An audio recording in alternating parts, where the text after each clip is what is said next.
The idea that this government gives even the slightest toss about what's good for working people is absolute bollocks. Last week, Liz Truss gave a speech defending her 49 days in power, where she fucked up the economy to the tune of £30 billion, resulting in your mortgage or rent being potentially hundreds of pounds a month more expensive. She said we should be looking at raising the retirement age. That's great for working people, eh? Diverging more from the EU, because that's been such a success. Returning to fracking, abandoning the windfall tax on oil and gas companies, which they don't fully pay anyway, and rolling back on our net zero commitments. This week, Rishi Sunaks announced cutbacks to our net zero commitments. He said it was helping working families who are struggling with the cost of living crisis, but his reasons just don't add up to the potential £15,000 a household he plucked out of thin air, which included removing tax on eating meat. This isn't even a thing, although personally I think subsidising non-meat products will be the way forward.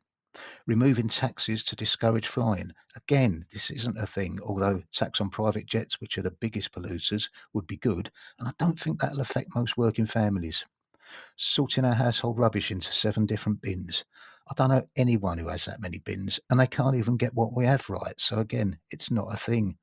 Compulsory car sharing. I can't imagine this being practical for most people, and it's never been a thing. Expensive insulation upgrades.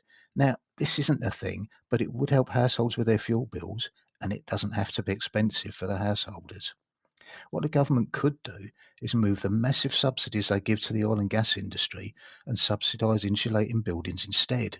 In fact, that same model could be used in a number of ways. For example, rolling out heat pumps that are more affordable, or maybe helping make electric cars more affordable. And talking of cars, the change in policy of banning new petrol and diesel car sales from 2030 to 2035 will make absolutely fuck all difference to poorer families who are unlikely to be buying new cars. Remember, no one's saying we'll be getting rid of petrol and diesel cars at these dates. You just won't be able to buy new ones. But it has managed to piss off car manufacturers like Ford, who will already have a roadmap in place and have invested millions, if not billions, of pounds based on what they thought was happening.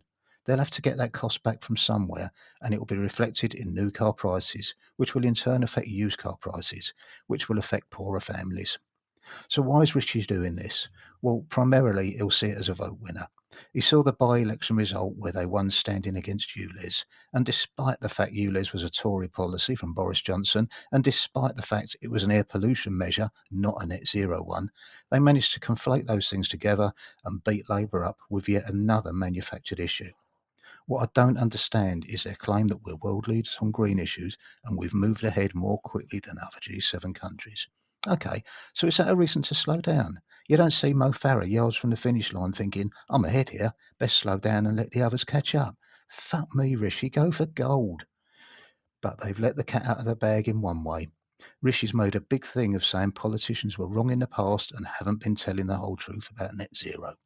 Well, here's some news for you, Rishi, you bleeding moron. It's your government that have been in power for the past 13 years, so you've just confirmed you're a lying bastard. It hasn't all gone down well, though, even with some Tory members.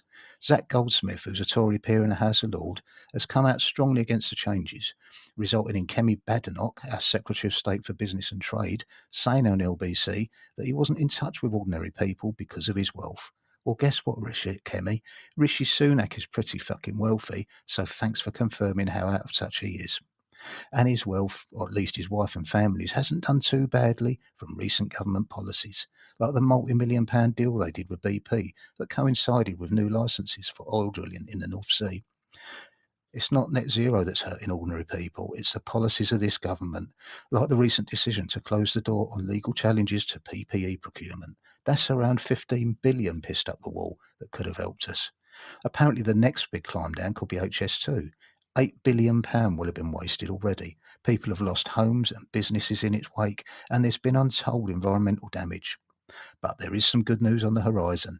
It looks like they could be getting rid of inheritance tax. So if you're a normal working person, you'll be able to look on in awe as the richest 1% of the country that it affects are essentially given a massive tax break on unearned income, while you're being called unproductive, working for your entire life for a pension that you'll probably be too old to enjoy and will undoubtedly be worth bugger all once they've removed the triple lock.